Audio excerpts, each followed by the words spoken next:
Well, hail and welcome everyone, and welcome to this week's episode of Midgard Musings. As always, my name is Jesse, and I'm your host here on this Sunday evening. Thank you so much for tuning in and watching this week's episode, and your constant support all week long. Every episode that I upload that's going up to the YouTube channel here, you that are watching on YouTube, please go down to the description below and check out every way that you can support Midgard Musings. The Facebook page link is down there. PayPal link is down there. Email's down there. Check all that out. While you're at it too, somewhere down here in the corner of the video, you'll see a small rune that looks kind of like this. It's the Midgard Musings rune staff or bind rune. Go ahead and click on that, become a subscriber. Alright, so as you can see up in the title of this video, today we are talking about relationships between heathens and non-heathens. This tends to be something that I see quite a bit in various circles or in various platforms on the internet. I have even had a bit of experience myself in terms of being a heathen in a relationship with someone who's not heathen. So before we get started, let's go ahead and get our candle lit, light this incense, and get started on the discussion. Alright. Not really 100% sure what the aroma is of the incense that we're burning today. Can't quite remember. That and some of the stuff that's burning comes from a Renaissance festival, and the labels have all been kind of rubbed off a bit, unfortunately. So, it is what it is. Smells great though. As soon as we can get that, go ahead and get that off of there. Cool. Alright, so I'm having just a little bit of scotch here today with everyone. Those of the Facebook family that are watching, pour yourself a drink and let's get started. So, again, the subject of heathens in non-heathen relationships. The reason why I wanted to talk about this and the reason why I wanted to get everybody's kind of feedback on this is to hear how your take is on it. What I've seen and what I've noticed in the heathen community is this is something that happens a lot with some of the newer heathens, some of the newer folks that find this path. What we see quite often is something like this. You know, guys, let's just say I'm a new heathen, and I'm in a relationship, or I'm courting somebody, getting involved in some sort of way with somebody, and they don't share the same views that I do in terms of, you know, a religious path or a path of any sort of higher power. And they'll say things like, guys, how do I deal with this? Because this is what I want to do when it comes to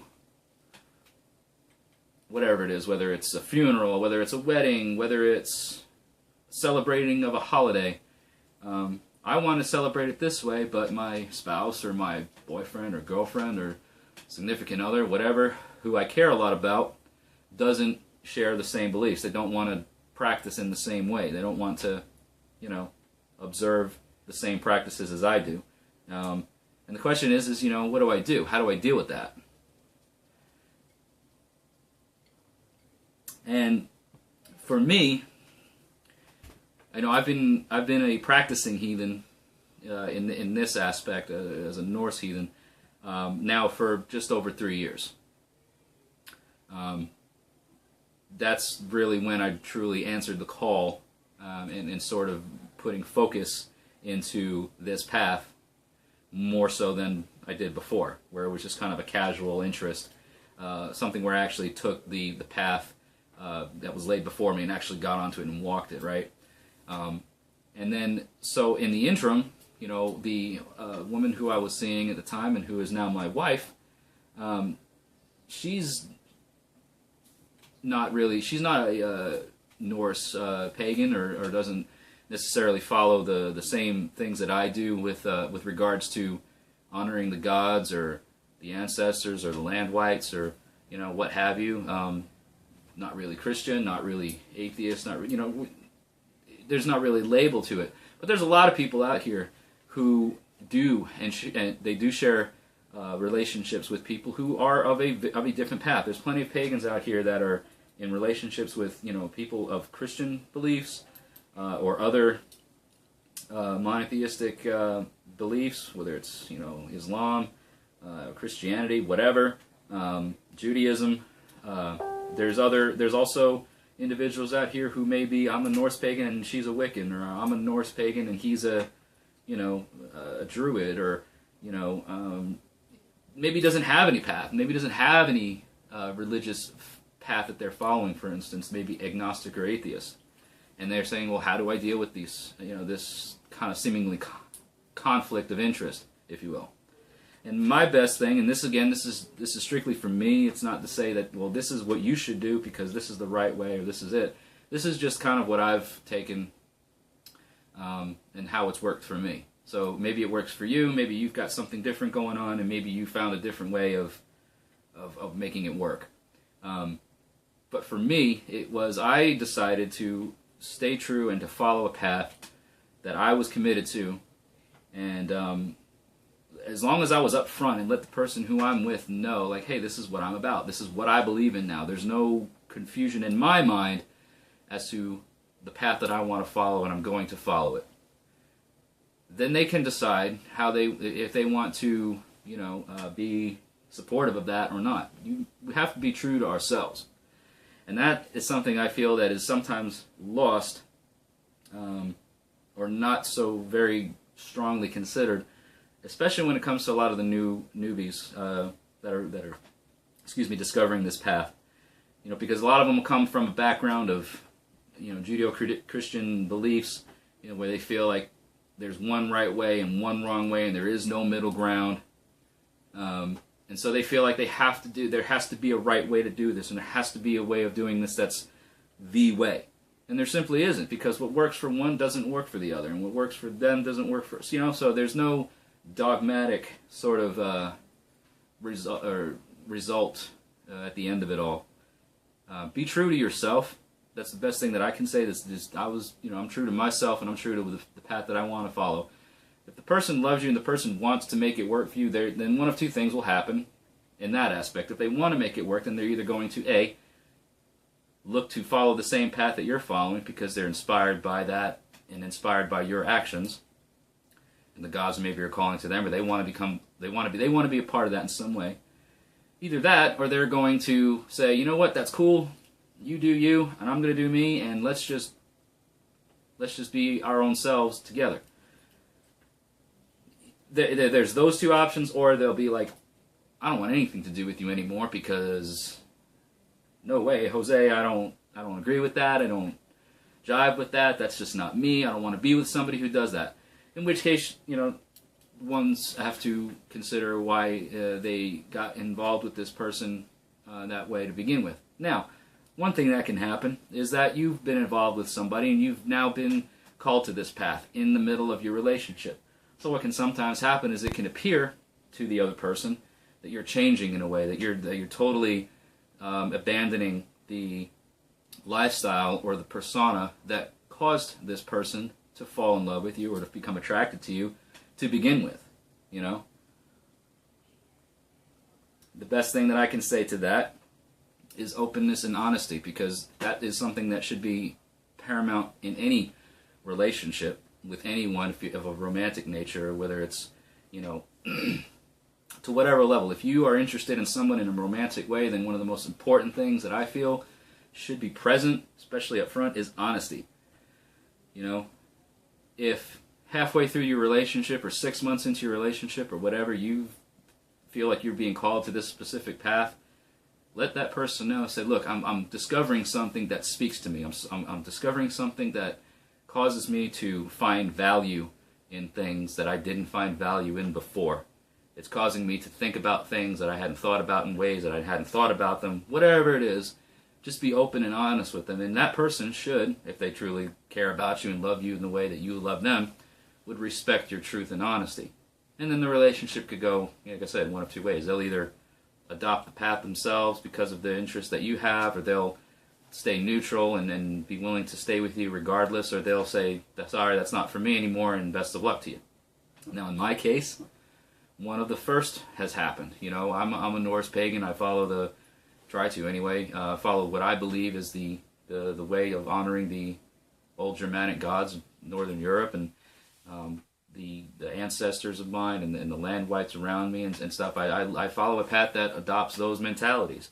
You know, my wife doesn't necessarily, but she supports me in that, and she's around me for a lot of the, you know, ritual type things and a lot of the celebrations and things. She's present and she's near for that.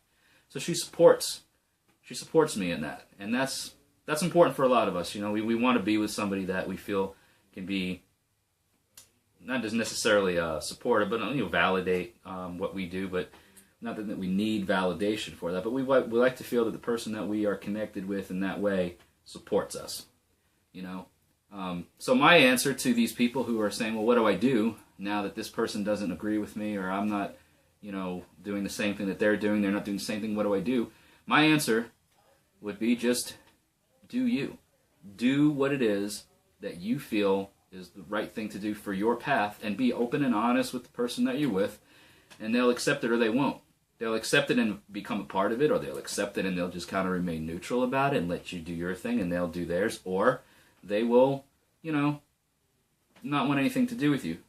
Another thing that's kind of been considered or brought up is the fact that, you know, if they don't agree with you, or if you don't agree with them, like let's say you're a non-heathen and you're with somebody who is heathen, you know, what sort of, how do you take that? You know, maybe you're a Christian, maybe you're watching this now and you're a Christian person who's with someone of a pagan or heathen beliefs. You know, obviously there's going to be conflict of interests when it comes to certain things in each of your beliefs, you know, and how do you do that? And one thing that I feel is important to remember is that we should never be the ones to discredit the existence of somebody else's god or gods. The deities that exist to us as pagans are as real and as true and as alive as the singular God or of most Abrahamic religions, right? And we are not in any position, I feel, to discredit that existence, because we're sort of putting it out there that, okay, well, you should believe in my gods because they are real to me. So then at that point, we shouldn't be so quick to say that your God doesn't exist or your God isn't important or anything like that, because it makes us look, and this may not be a heathen term, but a hypocrite, right? We're saying one thing and doing another. We're trying to enforce a belief or an acceptance of a belief without being an accepting individual ourselves. So in my kind of conclusion to this, and please drop your comments down below if you have some insight on this that you want to add to this, because this is something that I feel like many of us, as heathens and non-heathens alike, are faced with on somewhat of a daily basis. So leave your comments down below with what you feel is a good approach to this. But in conclusion, you know, my idea is that, or my understanding is that, do what's good for you, practice what you want to practice, and then the person that you're with will, and be open with that person, the person that you're with is going to either accept it and adopt it, accept it and just be content to be neutral, okay, which is still an acceptance, or they'll deny it and they'll not want anything to do with you anymore because of that. There'll be a struggle, there'll be a conflict there that they just don't want anything to do with you anymore.